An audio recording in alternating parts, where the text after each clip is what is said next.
Hello friends, welcome to my channel. তো কেমন আছেন আপনারা সবাই? আশা করি সবাই ভালো আছেন, আমিও ভালো আছি। তো চলুন, আমি আজকে আর একটা ইভিনিং স্ন্যাক্সের রেসিপি নিয়ে এসেছি। খুবই ইজি, মাত্র দুটো ইনগ্রিডিয়েন্টস দিয়ে হয়ে যাবে। তো আমি এখানে সল্টেড সুজি বানিয়েছি। দেখুন, এখানে আমি কড়াইতে তেল দিয়ে দিলাম, দিয়ে সুজি দিয়ে দিচ্ছি। ভীষণই ইজি আর খেতে খুবই সুস্বাদু হয়। এটা এমনিতে ভেজিটেবলস দিয়েও বানানো যায়, কিন্তু আমি এইভাবে মাত্র দুটো ইনগ্রিডিয়েন্টস দিয়ে বানাচ্ছি। আপনারা দেখতে থাকুন ভিডিওটা। তো আমি এখানে সুজি দিয়ে দিলাম। সুজিটাকে আমি হালকা হালকা করে ভেজে নেব। আগুনটা একদম কম রেখেছি, লো ফ্লেমে এটাকে হালকা লাইট ব্রাউন হওয়া অবধি এটাকে ফ্রাই করব। তো আমি কন্টিনিউ নাড়িয়ে যাচ্ছি, নাড়িয়ে নাড়িয়ে এটাকে ভেজে নিচ্ছি। তো দেখুন, আমার কালারটা চেঞ্জ হয়ে এসছে। এবার আমি এটাতে দিয়ে দেব নুন। নুন দিয়ে একটু নাড়াচাড়া করে নিলাম। এবার আদা দিয়ে দেব গ্রেট করে। আমি আদা দিয়ে দিচ্ছি এখানে গ্রেট করে। খুবই মজার একটা রেসিপি, আপনারা ব্রেকফাস্টেও এটা খেতে পারবেন।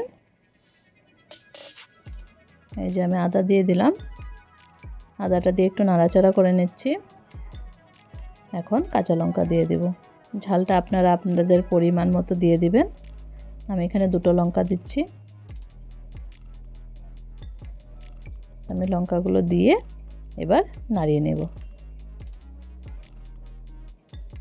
একটু ভালো করে সব কিছুকে মিশিয়ে নেব। মিশিয়ে নিয়ে এবার দিয়ে দেব জল। জলটা আপনারা অল্প অল্প করে দিয়েও বানাতে পারেন। আমি একবারই দিয়ে দিলাম। দিয়ে আমি একটু ভালো করে সুজিটাকে বয়েল করে নেব। এখন আস্তে আস্তে নাড়াচাড়া করে করে জলটা শুকানো অবধি এটাকে ভেজে নেব। তো এভাবে নাড়াচাড়া করতে থাকতে হবে, নাহলে কড়াইতে লেগে যাবে। তো এইভাবে আমি নাড়াচাড়া করে করে ভেজে নিচ্ছি। তো দেখুন, হয়ে গেছে। একটু ঠান্ডা হতে দেব, ঠান্ডা হলে জিনিসটা একদম ঝরঝরে হয়ে যাবে। এটা খুবই ভালো লাগে খেতে। আপনারা অবশ্যই বাড়িতে বানিয়ে দেখবেন আর আমাকে জানাবেন যে আপনাদের কেমন লাগলো। দেখুন, আমাদের রেসিপি রেডি হয়ে গেল। তো কত ইজি দেখুন, বেশি কিছু দিলামই না, মাত্র দুটো ইনগ্রিডিয়েন্টস দিয়ে বানিয়ে নিলাম। তো আপনাদের যদি আমার ভিডিওসগুলো ভালো লেগে থাকে তাহলে লাইক, শেয়ার, কমেন্ট করতে ভুলবেন না। আর আমার চ্যানেলটাকে সাবস্ক্রাইব করে আমার পাশে থাকবেন। Thanks for watching. Bye bye.